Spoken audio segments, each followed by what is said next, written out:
E aí, pessoal, tudo bem com vocês? Então, hoje a gente vai começar aqui mais um vídeo sobre conformação mecânica. Eu sou o Renato, e a gente vai falar um pouquinho nessa aula a respeito do processo conhecido como laminação, tá bom? Então, espero que vocês gostem. Esse conteúdo faz parte de uma disciplina de conformação mecânica e tratamentos térmicos do curso de mecânica do Instituto Federal do Campus de Hortolândia, de São Paulo, tá bom? Então, a gente vai começar hoje a falar um pouquinho de laminação, tá? Então, essa série inicial é a parte de conformação, né? E a gente vai tratar aqui a respeito do processo conhecido como laminação, tá? Então, laminação basicamente vai ser um processo inicial, né? Que a gente costuma utilizar a partir de lingotes, tanto lingote a partir de lingoteiras físicas, né? Lingoteira permanente, como também lingotes provenientes do lingotamento contínuo, na verdade, placas, né, provenientes do lingotamento contínuo. Então, normalmente ele vai ser o primeiro processo que a gente vai utilizar, tá? Então, a laminação ela vai consistir em basicamente modificar a seção transversal de material passando entre dois cilindros que giram no sentido contrário, né? Eu gosto de fazer uma analogia com, acho que todo mundo já viu, fazer massa de macarrão, por exemplo, né? Ou massa de pizza, ou massa de, sei lá, de pastel, né? Na qual você tem que submeter a sua massa a passar em dois rolos que comprimem essa massa. É a mesma ideia, claro que nas devidas proporções, mas o sentido é o mesmo, tá? Bom, esses produtos podem ser planos, podem ser chapas, né, o objetivo final, mas também não necessariamente precisa ser chapas. Eu posso ter um outro perfil, tá? Perfil circular, perfil H, perfil L, enfim. Eu posso ter perfis diferentes ou ainda, vamos chamar assim, de perfis menos complexos, tá bom? Então, não necessariamente precisa ser plano, pode ser também aí circulares ou com algum perfil é, transversal, tá? Mais utilizado até para engenharia civil, mas a gente vai ver depois aqui ao longo dessa aula, tá bom? Bom, a distância entre os dois cilindros deve ser menor que a espessura inicial da peça metálica. Então, tenho dois cilindros, né? E essa placa normalmente vem aquecida nos primeiros passos, ela precisa passar por um distanciamento desse cilindro menor do que a sua espessura, obviamente, né? Para que ocorra algum esforço de compressão nesse material, tá?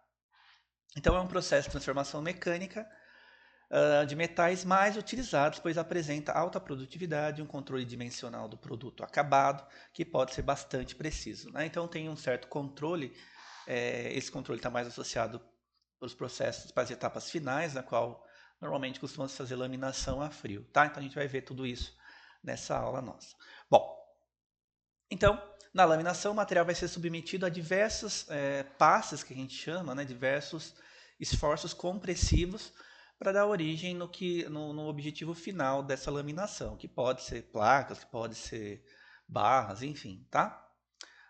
Essas forças normalmente são forças de atritos que tendem a puxar esse material para dentro dos cilindros. Então tem uma força, né?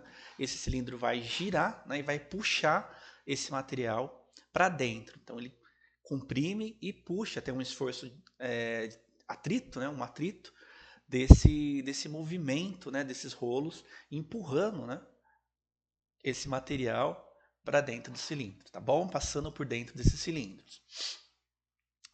E aí a gente tem vários tipos, né, de passes. A gente pode pensar aí nos passes iniciais como os de desbastes, que são passes na qual eu utilizo uma taxa de deformação maior, né, uma taxa de compressão, de deformação maior para esse material, né, até os passos finais, que normalmente são passos mais de ordem de tolerância para ajustar a questão dimensional.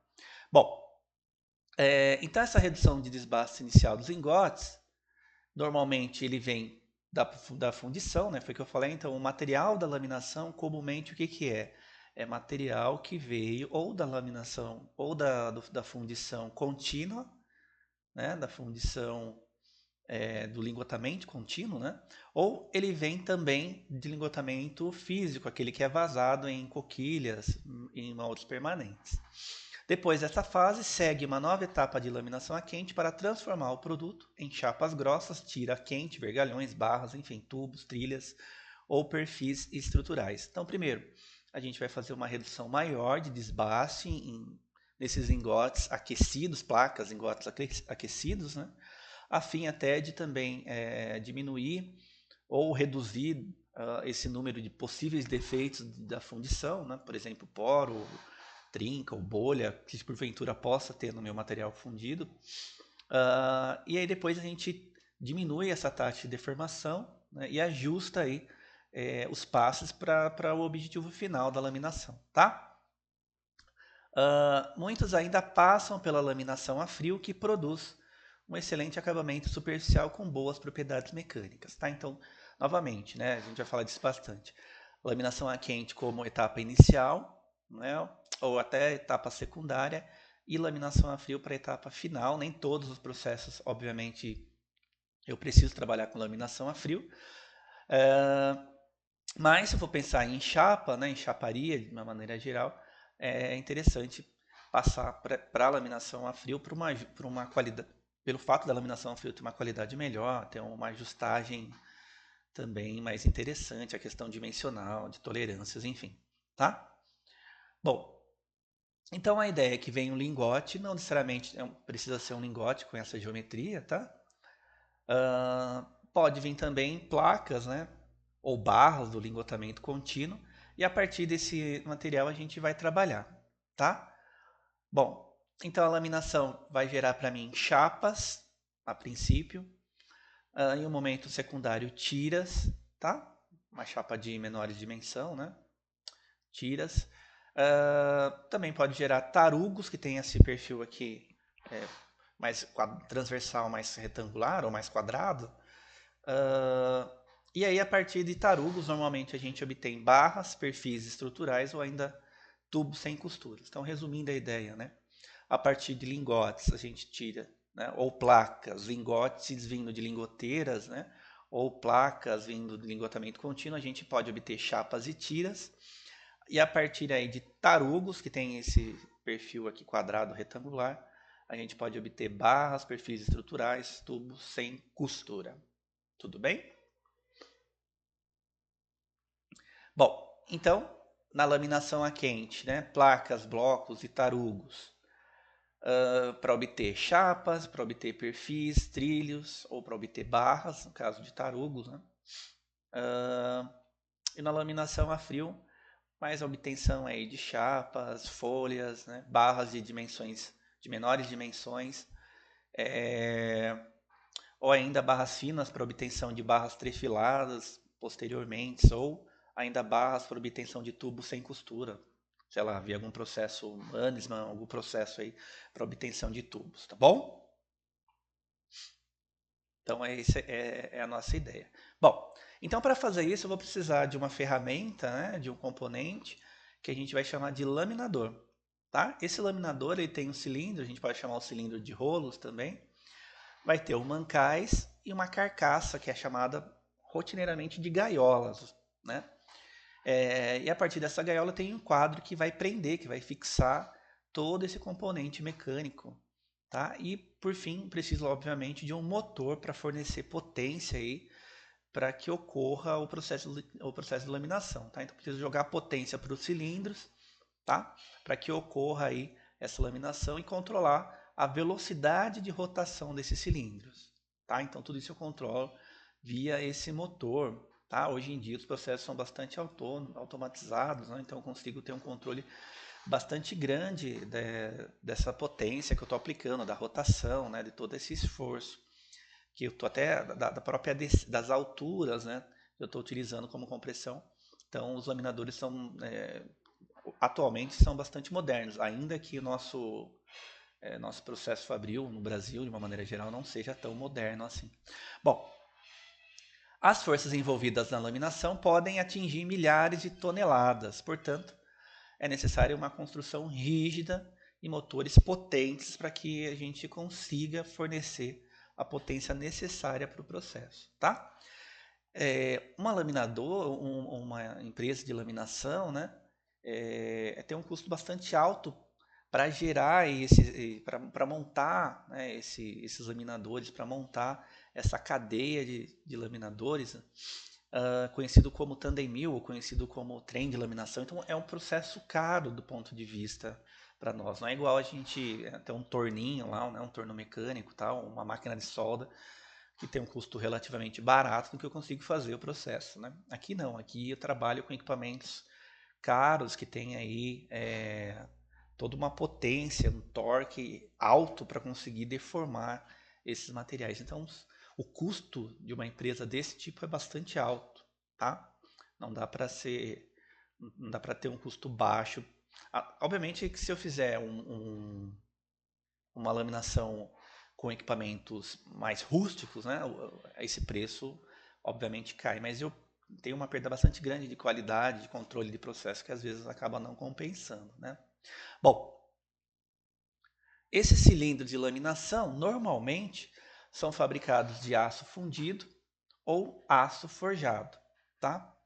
Então, são aços aí que de alguma maneira precisa aguentar esses esforços e também precisa aguentar trabalhar com temperatura, no caso da laminação a quente, por exemplo, né? Então a gente vai falar um pouquinho depois sobre os materiais que é feito cilindros, mas já dá para a gente pensar que não dá para ser qualquer material, né? Não é qualquer aço que eu vou conseguir fazer esses cilindros, tá bom? Esses cilindros eles têm três partes: a mesa, onde vai ser de fato ocorre a laminação, que vai ter o contato com o material laminado, né? Com o material que vai ser laminado, material que está quente ou frio, se for o caso da laminação, né? Frio. Ela pode ser lisa, essa mesa, ou pode ter canais, se eu for pensar que eu estou fazendo algum perfil estrutural, ou se eu estou fazendo barras, por exemplo, né? Sextavados, não sei.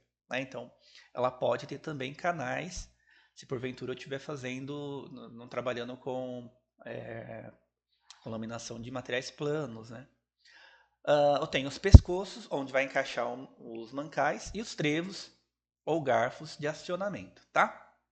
Os cilindros, eles são aquecidos pelo material laminado a quente, então ele tem uma grande importância que esses cilindros sejam resfriados.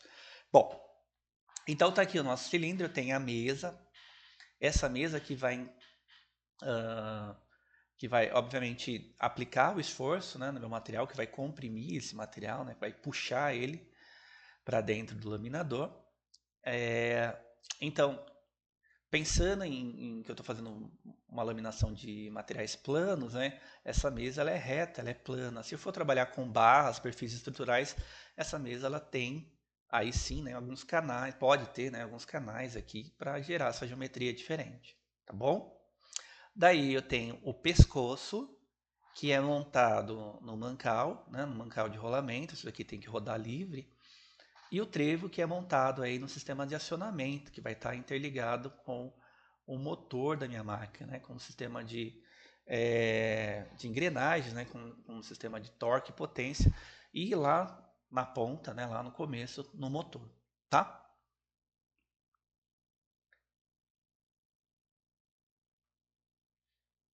Utilizam-se variadas disposições de cilindros de laminação. O mais simples é construído é constituído por dois cilindros de eixos horizontais, colocando verticalmente um sobre o outro, que é chamado duo. Existem vários tipos de laminadores, né?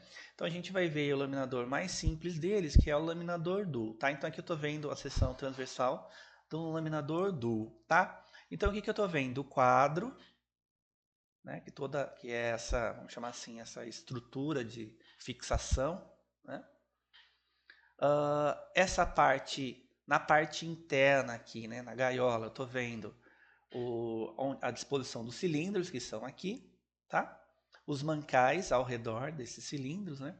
E nessas pontas que estariam aqui, né, no trevo, eu montaria aí todo o meu sistema de acionamento, né? Que vai estar interligado a um motor que vai jogar a potência. Algumas máquinas, né? Trabalham aí com sistema de engrenamento, então eu consigo uma analogia com caixa de câmbio de carro, sei lá, de caminhão, né? Eu trabalho aí com casamento de engrenagens diferentes para dar mais potência, ou para dar mais rotação, para dar mais torque, ou para dar mais velocidade, dependendo do que eu estiver fazendo, tá? Então aí por meio de alavancas a gente aciona uma engrenagem um par de engrenagens para dar mais torque ou para dar mais velocidade nesses laminadores. Bom, então é por aqui que vai, estou vendo seção transversal, então por dentro aqui que vai passar, né, essa minha placa, esse meu material que será laminado, tá? Então o primeiro laminador que que eu queria que vocês guardassem aí, né, é o laminador duo, tá? O duo, como o nome já diz, né, ele é composto por dois laminadores. E esses dois laminadores, eles podem ou não ser reversível, tá? Então vamos ver qual que é essa ideia do duo, dos laminadores duos, tá? Então o laminador duo, eu tenho aqui, né, dois laminadores, tá? E nesse tipo de laminador, eu coloco, né, a placa entra, ou placa barra entra por um lado, tá? E se eu quiser novamente dar um novo passe, eu tenho que passar essa barra por cima, ou barra, placa por cima, ou pelo lado, tá? Então veja, eu tenho uma dificuldade grande aqui, né? Porque toda vez que eu fizer essa laminação, eu vou ter que dar um jeito, né? Por ponte rolante, por algum mecanismo, passar essa placa, essa barra, por cima ou por trás, né? Ou pelo lado aqui dos laminadores, para jogar novamente no mesmo sentido para que eu faça o segundo passo da laminação, tá?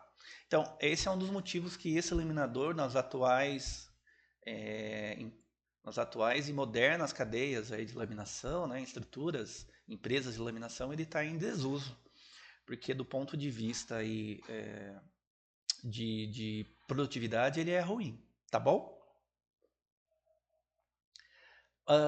Eu tenho a possibilidade também de trabalhar com duo reversível, tá? O que muda do duo reversível, né? No laminador duo não reversível, eu tenho aqui os dois laminadores girando aí, um no sentido anti-horário, né, outro no sentido horário, tá?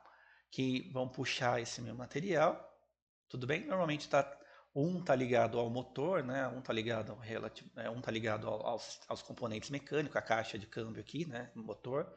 O outro normalmente roda livre, tá? Agora, no caso do laminador do reversível, eu tenho a possibilidade de inverter o sentido de giro desses laminadores, tá? Então, se hora ele girava anti-horário e o outro horário, eu posso inverter esse sentido. Então, o que eu ganho de vantagem? Então, novamente, por meio aí de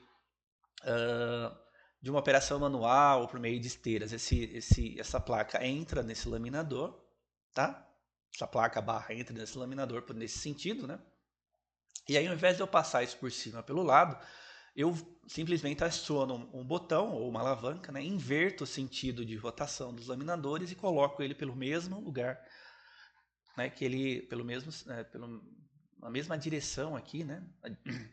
Do que eu coloquei, tá? Então essa é a vantagem. Então eu venho com a minha placa da direita para a esquerda, né? E depois eu inverto da direita para a esquerda, tá? Então eu faço esse movimento de vai e vem e eu ganho então uma produtividade maior, já que eu não preciso ter toda uma técnica muito laboriosa aí de passar essa barra por cima, pelo lado, tá? Então esse é o nosso laminador do reversível. Funciona do mesmo jeito, tem lá os treva, a gaiola, a mesa, isso não muda, tá? A mesma ideia vale aí, tudo bem? Com a diferença só que eu tenho uma liberdade de inverter o sinal ou inverter aí o sentido, né, de rotação dos laminadores, tá bom? Eu tenho também a possibilidade de trabalhar com uma gaiola um pouco mais alta e trabalhar com um terceiro cilindro, que a gente vai chamar esse tipo aqui de laminador trio, tá? Então, no laminador trio, ele é bastante interessante. O que eu posso fazer no laminador trio, tá? Mesma ideia, eu entro por um sentido, aqui nesse caso da esquerda para a direita, eu faço essa etapa da laminação, e aí eu jogo essa barra, a ponta dessa barra para cima e faço a laminação no superior. Tudo bem? No cilindro de cima, tá? Então esse também é uma ideia bem interessante. Tudo bem? Então eu posso fazer essa laminação por baixo, subo, faço a laminação por cima. tá? Não necessariamente precisa ser isso, né? O primeiro passo por baixo, poderia ser por cima, depende um pouco de como está montada na empresa, tá? Mas aqui nesse exemplo, faço o primeiro passo por baixo, laminei, né?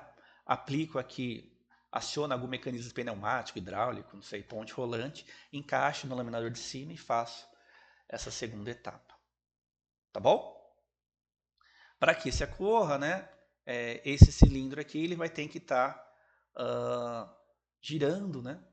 No sentido aí contrário ao sentido do meio, tá? Então eu tenho dois cilindros no sentido anti-horário, os da extremidade e do meio, desculpa, os dois cilindros na extremidade no sentido horário e o do meio no sentido anti-horário, tá bom?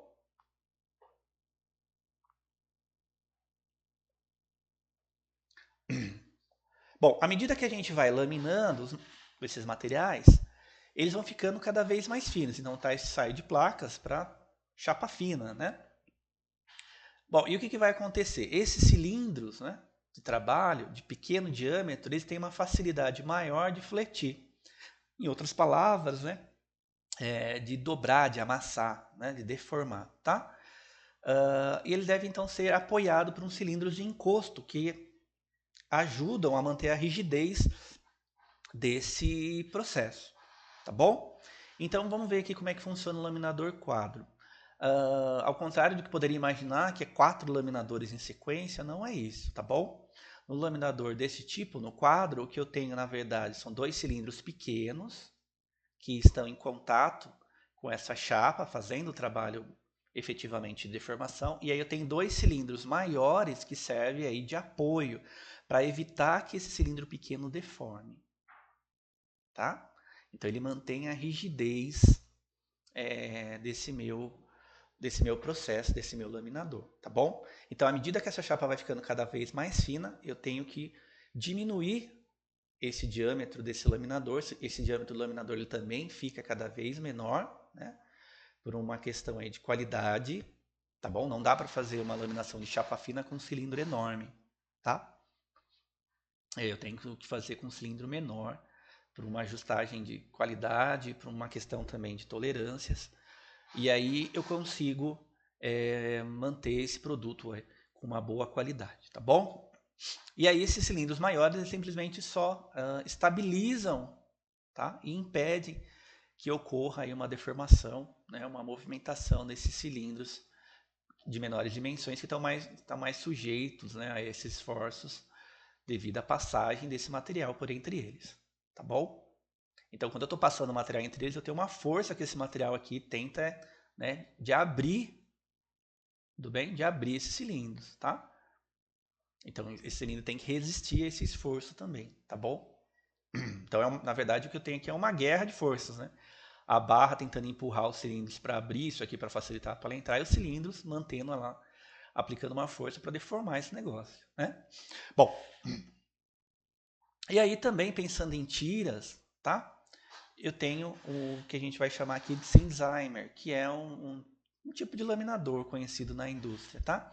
Então, quando os cilindros de trabalho são muito finos, eles podem fletir tanto na direção vertical quanto também na direção horizontal. E por esse motivo eles devem ser apoiados em ambas as direções, tá?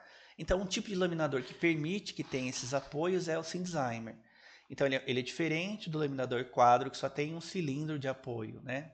Para cada laminador.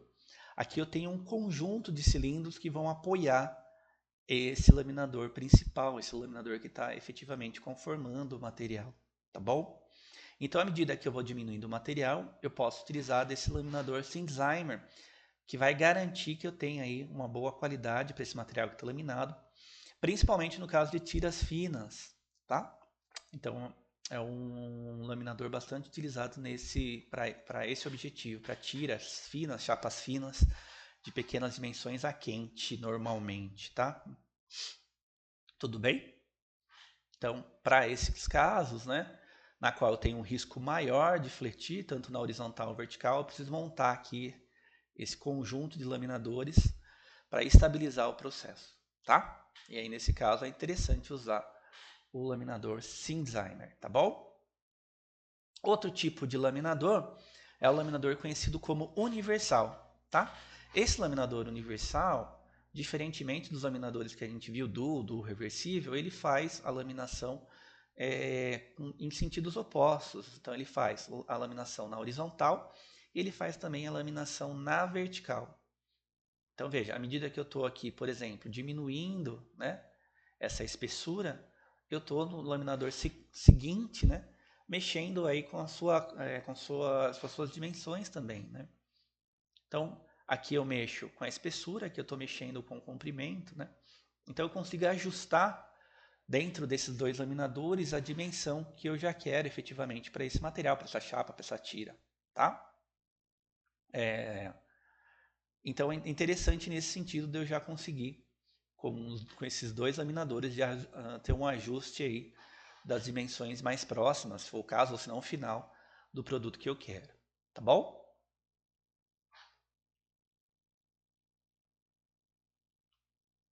Bom, barras de seção circular ou ainda hexagonal e perfis estruturais como vigas I ou calhas, trilhos, perfil H, perfil L, enfim, são produzidos em grande quantidades por laminação a quente com cilindros que a gente vai chamar de cilindros ranhurados.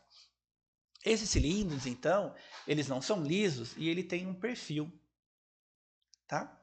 E aí eu posso passar, né, essa minha barra por esses perfis. Tudo bem? Então eu passo a barra pelo perfil. É interessante que eu posso utilizar aí 3 perfis diferentes e passar essa barra, né, por esses 3 perfis.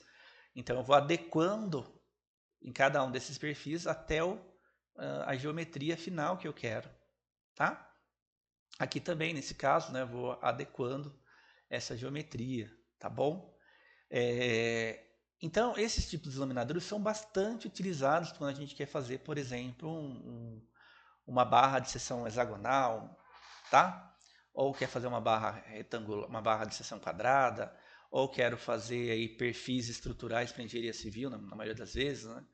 E aí eu uso desses laminadores que já tem essa ranhura, tá? Que já foi feito lá por usinagem, já deixei então a forma geométrica que eu quis, né? Que eu quero para a obtenção desse produto, tá bom? Nesse caso de barras podendo passar por entre as ranhuras, né? No caso de I ou alguns outros perfis em U, por exemplo, aí eu tenho que ajustar já no próprio trem de laminação, né?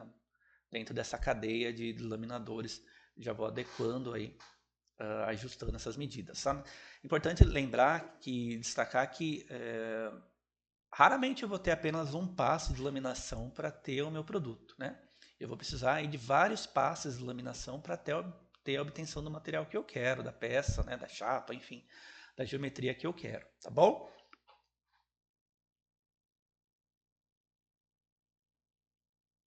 Bom, então a laminação de barras e perfis, ela difere da laminação de planos, pois a seção transversal do metal é reduzida em 2 direções.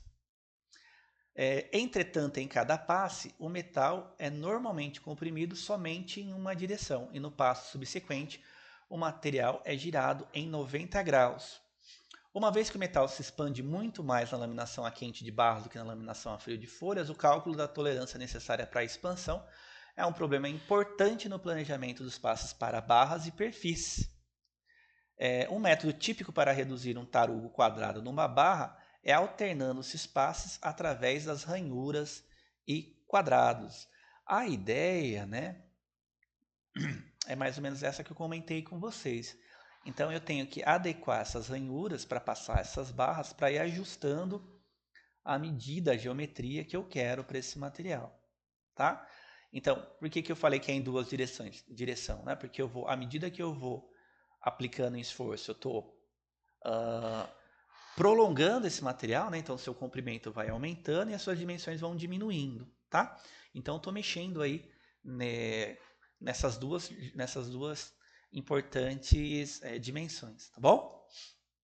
Do meu material. Bom, na maioria dos laminadores de barras é equipado também com guias para conduzir o tarugo para as ranhuras e repetidores para inverter a direção da barra e conduzi-los para os próximos passes. Então, qual é a ideia, né? antes de eu falar sobre os laminadores aqui. A ideia o que é? Então eu tenho vários passos para até chegar no perfil que eu quero. Aqui dá para a gente entender um pouco. Eu tenho passe de desbases a partir lá, sei lá, da minha placa aquecida. Então tem o desbaste 1, desbaste 2. Então perceba que eu vou cada vez moldando, né? Até chegar à geometria final que eu quero, tá? Desbaste espaço 2, esboçamento, né? Esboço 1, esboço 2, esboço 3, intermediário 1, intermediário 2, até chegar ao passe de acabamento, o passe final, tá? Aqui no caso uma viga em U para conseguir obter, tá? Normalmente a gente tem o auxílio dessas guias laterais para fazer com que o material encaixe perfeitamente no laminador, tá? Então, para que eu tenha aí um caminho, né, para que ocorra essa laminação, é interessante ter essas guias. Normalmente são cilindros dispostos na posição axial, que ajudam aí a ajustar, né, a fazer com que essa barra se encaixe perfeitamente aí no próximo laminador, tá? Tudo bem, pessoal? Bom, outra possibilidade da laminação é na fabricação de tubos sem costura. Tá? Então tem a possibilidade de fabricação de tubos via chapas, dobramento e soldagem, que a gente chama de tubos com costura, né? Mas eu tenho também a possibilidade de trabalhar com tubos de alta resistência mecânica, tubos aí com potencial enorme, principalmente para a indústria automobilística, naval, que são tubos que não têm nenhuma costura, tá? Que é obtido aí pelo processo conhecido como Mannesmann. Mannesmann é uma empresa que fabrica tubos aí e, como é pioneira, acabou ficando como processo Mannesmann, tá? Então, a Mannesmann, ela fabrica tubos sem costura para um processo que tem é conhecido como, a gente vê, né, em laminação, mas ele é vamos chamar assim, um híbrido de laminação, né? Por quê? Porque não é só laminação, eu uso também de um puncionador, tá? Esse puncionador é que vai ser o responsável pela abertura desse diâmetro, desse furo interno, né, do meu tubo, tá?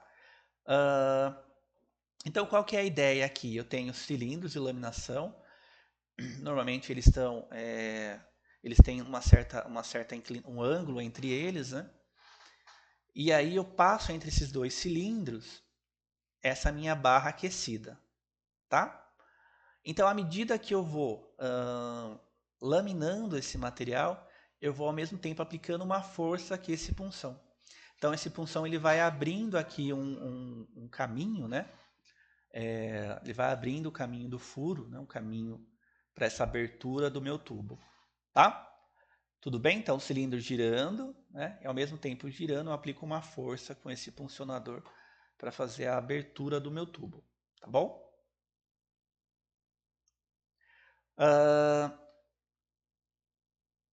depois que eu faço, né, que eu realizo o funcionamento do tarugo para obtenção de tubos curtos e paredes grossas, eu tenho aí a possibilidade B, que é o passo do peregrino. O tubo curto, obtido na etapa anterior, é submetido a esse laminador com o objetivo de reduzir a espessura da parede e aumentar o comprimento. Então, é necessário posterior acabamento para desempenar e melhorar a tolerância ao acabamento superficial. Então, primeiro, eu faço aqui com o puncionador, né, a abertura desse meu raso. Então, estou laminando ao mesmo tempo, estou abrindo esse furo interno, né, do meu tubo. Depois, então perceba aqui que eu tenho os sentidos, né, de giro do laminador, também tenho o sentido de giro da barra, tá? Depois, o que eu preciso é a ajustagem do diâmetro interno desse meu tubo, tá? Então, esse peregrino, esse tal do laminador aqui de passo peregrino, ele tem uma forma excêntrica, tá? Então, é a forma excêntrica de um laminador de passo peregrino. O que é uma forma excêntrica? Ele tem uma geometria diferente, né? Então, não é uma geometria regular, né? Ou seja, não tem o mesmo diâmetro de entrada e saída, tá? Tem uma variação ao longo da seção circular desse comprimento, tá? Então, na verdade, o que eu estou fazendo aqui? Estou fazendo com que o laminador passe numa seção maior e depois ele vai fechando, né, esse comprimento, ele vai ajustando as medidas desse tubo, tá? Então, Em outras palavras, né? Então, na etapa A, eu faço o funcionamento, que é a abertura do furo. Não tenho, claro, eu tenho um certo controle da medida, mas essa medida ainda não está ajustada. E no passo peregrino eu faço esse tubo passar para um laminador diferenciado, né? Na verdade o rolo de laminação é diferenciado, né? Porque ele é excêntrico, então ele tem a entrada e a saída diferenciada, então eu ajusto as dimensões desse tubo no laminador, tá? Então aqui, só para a gente ver uma imagem, né? Aqui é o laminador management, tá? Então eu tenho aqui os laminadores rotacionando o funcionador, abrindo já o furo, né? Abrindo aqui a abertura do meu tubo, tá? O material que está sendo deslocado, né? Ele tá, então veja, onde está o material que está aqui, né? Estou empurrando ele lá para o fundo e à medida que eu estou empurrando, eu já estou ajustando as medidas dele no laminador. Então ele está aumentando essas dimensões, o tubo está ficando cada vez mais comprido, tá? Depois dessa etapa, eu tenho uma ajustagem das paredes do tubo. Essas paredes do tubo, a ajustagem é feita no laminador peregrino, que vai fazer com que eu tenha um controle dimensional melhor, tá bom? E lá em cima a sequência, tá? Então entra o tubo, tá? Então eu faço aí a sequência do... desculpa, aqui é a sequência do laminador peregrino, né? Então entra o tubo, tá? Com uma certa dimensão. O meu laminador é excêntrico, então ele vai fazer uma deformação, ora deforma, ora não deforma, tá bom? Estão vendo? E aí ele ajusta as medidas, então o laminador está girando, ele ajusta a medida da parede externa do tubo, tá? Lembrando que para isso acontecer, obviamente eu tenho que ter dentro desse tubo, eu tenho que ter lá um controle, né? Eu tenho que ter uma barra lá, um funcionador ou um calibrador para que eu mantenha o diâmetro do furo igual, se não igual, né? Perto do que era, e só mexo com a parede externa do tubo, tá bom? Então tem que ter um apoio interno aqui para que ocorra essa laminação no passo peregrino, que é o passe aí de ajustagem. Bom, então na laminação, vamos agora pensar aqui na questão da temperatura. Então a laminação a quente a gente já viu que ela vai ser o processo na qual eu vou utilizar para a maioria do processo inicial. Então, a partir do lingote, ou a partir lá das placas, do lingotamento contínuo, a gente vai utilizar a laminação a quente, tá? Então, eu volto a aquecer esse material num forno e a partir dessa temperatura que a gente considera quente, lembrando que a gente viu na aula passada, quem não assistiu, faço convite para assistir, que envolve aí a recristalização do material, tá? Então, o material vem recristalizado. E aí a gente faz esse processo de laminação desse material quente, que vai encruar, vai recristalizar porque a temperatura é alta, tá bom? Se está confuso aí, dá uma olhadinha na aula que a gente já estudou, tá bom? As placas, né? As placas são laminadas até chapas de espessura inferior a 4,7 milímetros ou tiras a quente, espessuras inferior a 0,3 milímetros. Na laminação de chapas, utilizam-se laminadores duos ou quadros reversíveis, sendo este último mais utilizado, tá? Posso utilizar duos, mas não é tão comum. Então, laminação de chapa fina, a gente acaba mais utilizando o quadro reversível por aquela questão que a gente já viu de estabilidade e tal, tá? Né? Na laminação de tiras, comumente utiliza laminadores duos ou quadros, ou ainda os que a gente já viu, Sinzheimer, né? E posso utilizar também o que a gente chama de trem contínuo de laminação, tá? Os Tandem 1000. Esse trem contínuo de laminação são vários laminadores dispostos paralelamente, na qual eu faço aí a laminação, né? Já faço várias etapas de laminação apenas com uma esteira só, né? Com uma cadeia só, tá? Então, como seria essa ideia do trem contínuo de laminação? Então, eu tenho normalmente esteiras rotativas que vão fazer com que esse lingote, essa placa, entre no forno. Ele vai ficar um tempo nesse forno aquecendo, né? Depende da espessura, tá? Algumas horas, talvez, tá? E aí depois ele entra para o trem de laminação, uma esteira que vai levar esse material até os laminadores. E aí eu tenho vários laminadores dispostos, né? E aí meu material passa por sucessivos passes numa mesma cadeia, numa mesma esteira. Né? E aí, ao final desse trem de laminação, eu tenho os sprays de controle. Né? Então, tem spray que vai reduzir essa temperatura e controlar o tamanho de grão. Tá? No caso, pensando que vou fazer chapas, eu posso ter um bobinador para bobinar, para, né, enrolar essa chapa que eu acabei de laminar quente.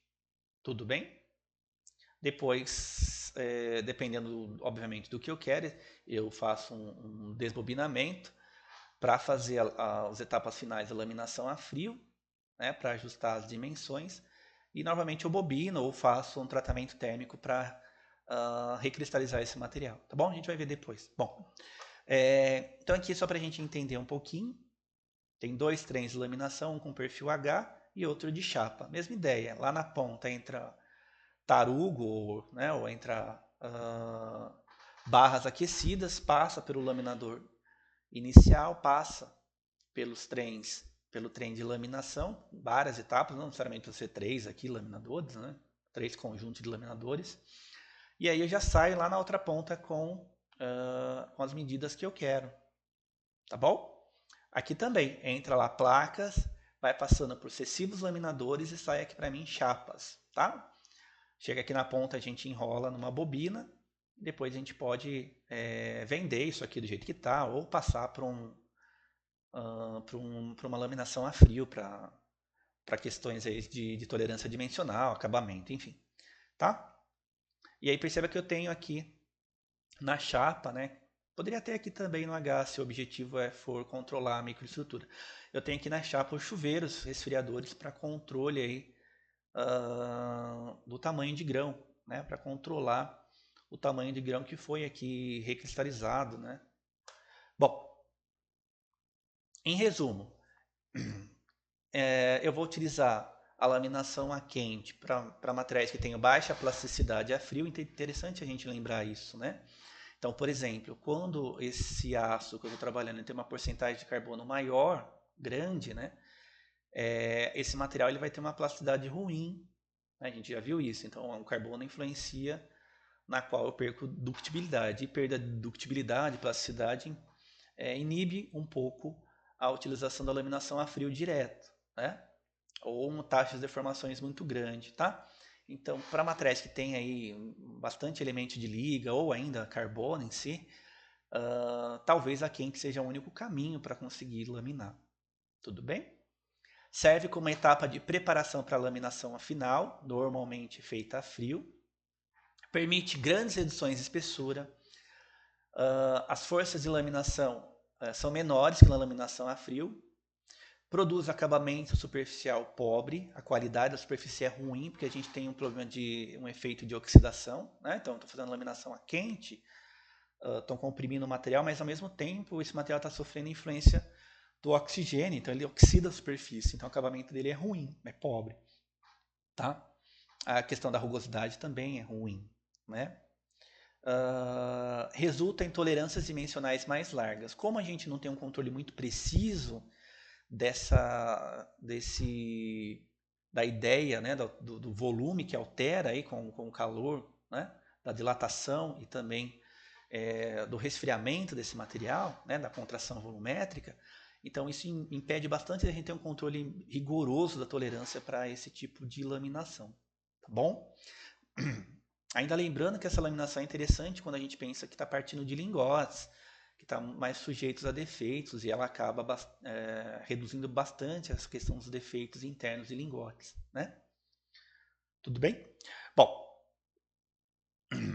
aqui eu estou vendo um lingotamento contínuo para produção de chapas, tem algumas fotos, né? Eu faço convite também para quem está assistindo, escrever aí após o término desse vídeo, coloca aí mesmo no próprio YouTube, né? Laminação a quente, vai ter um monte de vídeo, tá? E aí vocês vão poder ver aí a laminação ocorrendo propriamente dito, tá? Então aqui é interessante que a gente consegue ver o produto da laminação. Tá vendo? Aqui então tá a chapa já que foi laminada, bobinada, né? E está sendo aí encaminhada por algum lugar, possivelmente está sendo exportada, tá? Do lado aqui os perfis, né? Perfis tipo I, que também aí são perfis bastante importantes para a indústria, que podem ser vendidos, tubos, enfim, né? Uma série de materiais aí que passaram por laminação, tá? Já a laminação a frio, ela vai ser empregada para a produção de tiras e folhas. Interessante lembrar que a tira difere da folha pelo melhor controle dimensional, tá? Então a folha, tira e folha é diferente simplesmente por esse motivo, né? A folha tem um controle mais rigoroso das questões aí de tolerância dimensional, tá? E superficial. Além disso, né, na laminação a frio a gente tem o efeito do encruamento.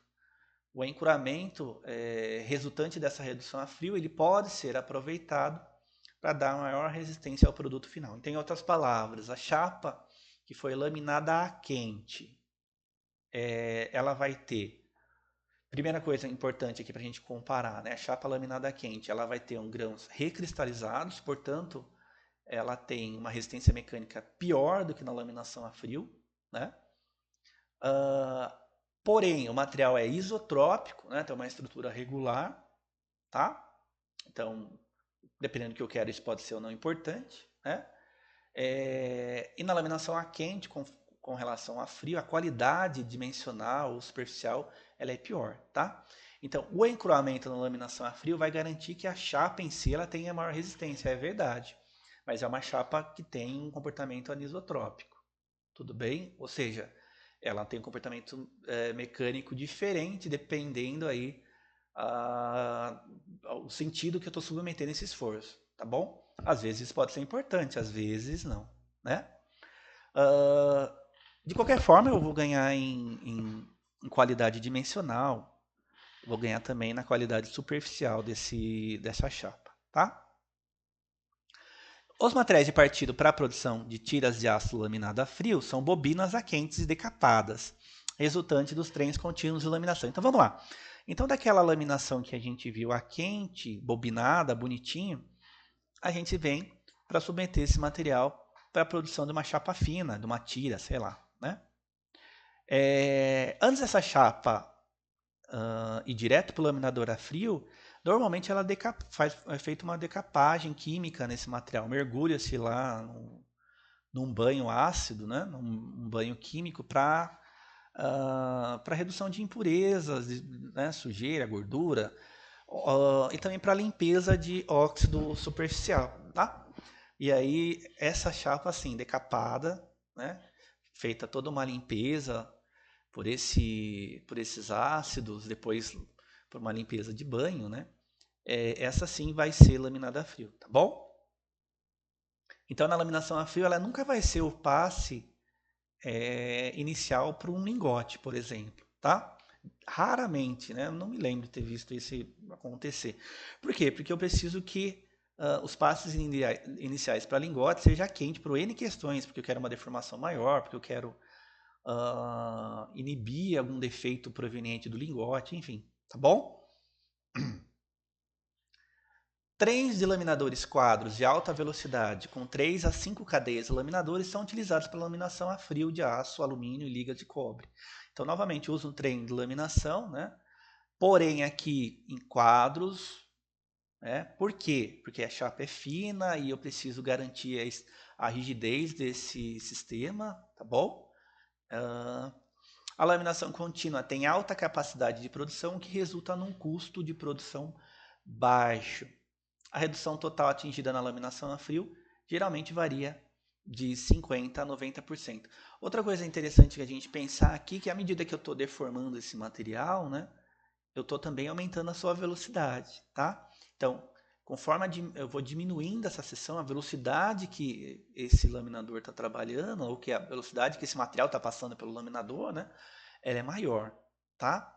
Importante a gente destacar isso, né? Então, cada vez mais eu tenho esse efeito da redução, né, sendo influente também na velocidade, tá bom?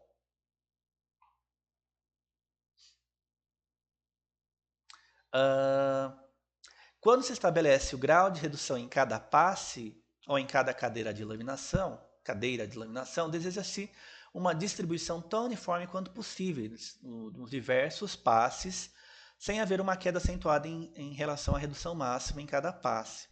Normalmente a porcentagem de redução menor é feita no último passo para permitir melhor controle do aplanamento da bitola e do acabamento superficial. Então, normalmente o que acontece? Eu tenho um trem de laminação, vários laminadores que vão trabalhar a frio, e cada um desses laminadores, por meio de todo um cálculo, né, de projeto, a gente acaba que, por questões de tempo, a gente acaba não falando, porque a gente tem que ver um monte de processo de conformação, não dá tempo de ficar pensando muito, mas tem todo um cálculo de trabalho, né, para ser feito, então todo um cálculo desse distanciamento entre os cilindros, né, do esforço em si, para que eu possa pensar. Então eu faço uma distribuição da redução que eu quero em cada um desses cilindros, e no último, normalmente, eu deixo uma menor redução possível. Por quê? Para eu acabar aproveitando disso para ter um melhor controle dimensional. Tá? Então, eu tiro, vamos dizer assim, sei lá, quero tirar alguns, sei lá, 10 milímetros. Eu vou tirando mais nos primeiros laminadores e nos últimos tiro, sei lá, 1,5 milímetro, né? Só mesmo para ter esse controle dimensional. É quase que um efeito de calibração aí nas dimensões da minha chapa, tá? Na minha tira. Então, na laminação a frio, requer material com boa plasticidade a frio. Ela vem depois da laminação a quente, então ela é precedida por laminação a quente. As reduções de espessura são limitadas pelo encruamento.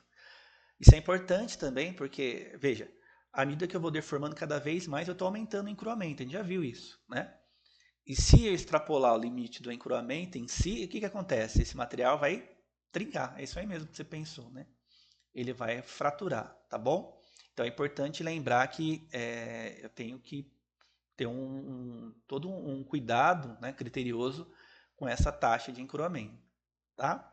Então, posso deformar, obviamente, estou deformando, estou encruando, mas eu tenho um limite para isso, tá bom? As forças de laminação são bem maiores que as da laminação a quente. Como não tem temperatura para aumentar a plasticidade e a ductibilidade, obviamente que eu tenho que ter um esforço maior, né, para conseguir laminar esse material, tá?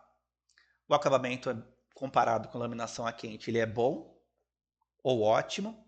Tolerâncias dimensionais bem restritas, né? E mais estreitas com relação à laminação a quente, tá?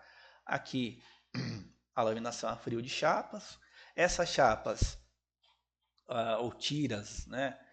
Elas podem ou não ser bobinadas, podem ou não ser cortadas por um processo de corte aqui, de laser, de oxicorte, jato d'água, não sei, né?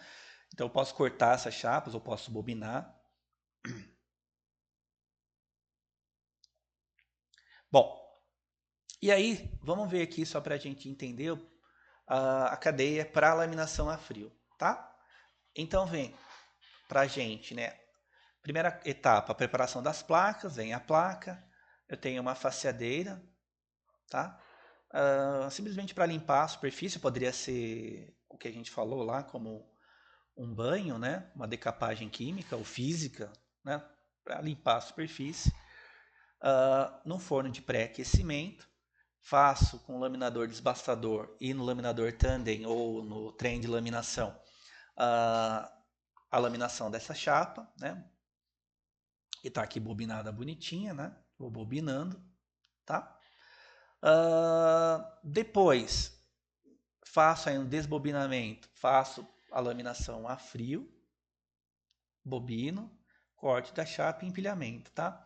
Tem importante ver que tem um errinho aqui, que normalmente laminação a frio teria que usar um laminador quadro, ou mesmo se fosse tira um Sindesigner, né? Tá bom? Mas é só um detalhe. Então eu faço o bobinamento dessa chapa fina, posso ou não cortar, né? Ou vendo assim, ou corto vendo cortado, enfim.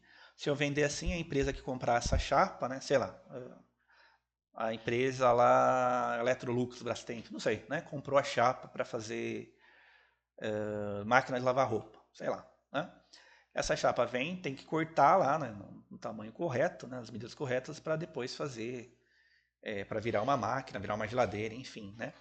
Ou ainda pensando em estampagem, né, para fazer carro, então tem que cortar nas medidas para estampar essa chapa para gerar lá um capô, sei lá, né?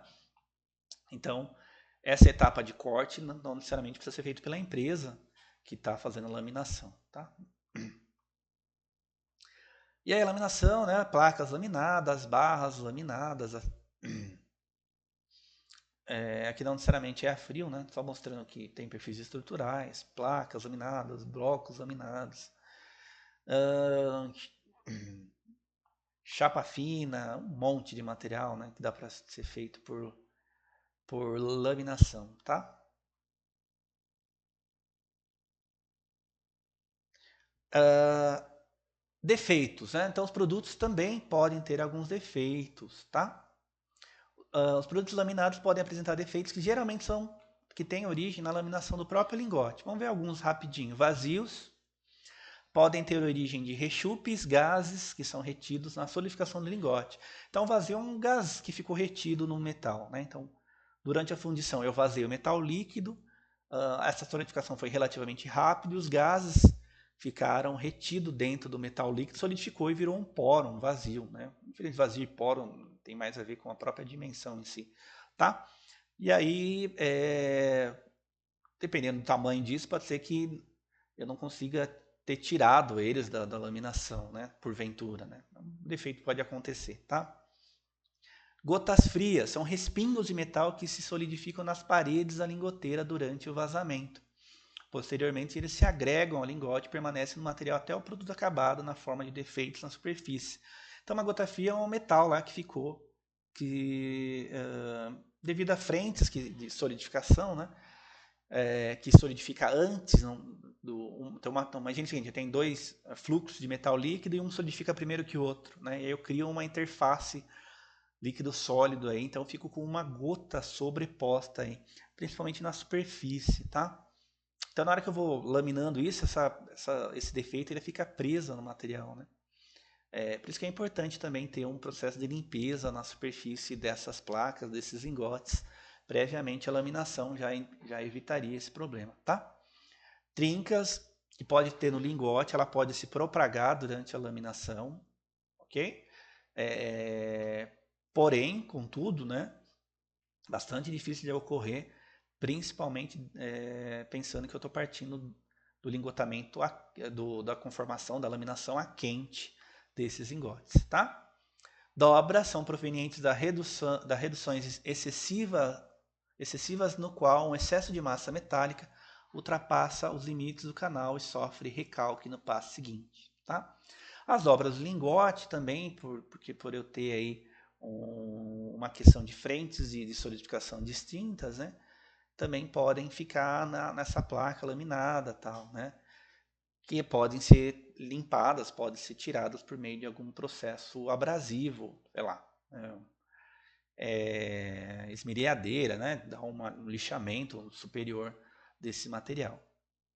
Inclusões, que são partículas resultantes de combinações de elementos presentes na composição química. Então imagine que ficou uma areia presa dentro do metal líquido, né?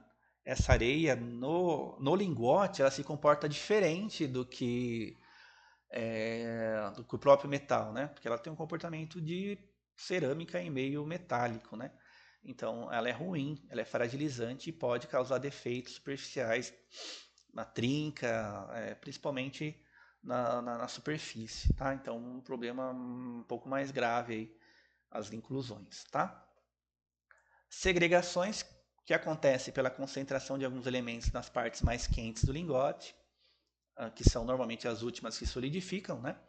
Essas podem acarretar, levar heterogeneidades nas propriedades, além de fragilização e enfraquecimento nas seções dos produtos laminados. Segregações também é um problema que a gente pode minimizar, né, por exemplo, com alguns atuadores na própria fundição para causar aí um efeito de nucleação uniforme, né? Então posso usar nucleadores para evitar que tenha segregação, para que tenha alguma região que seja mais fragilizada.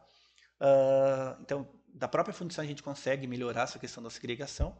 Já na laminação a gente não consegue muito mexer com isso, né? Então, se eu tiver um material muito segregado, com regiões dentro desse lingote muito diferente das outras, em termos de composição química, por exemplo, né?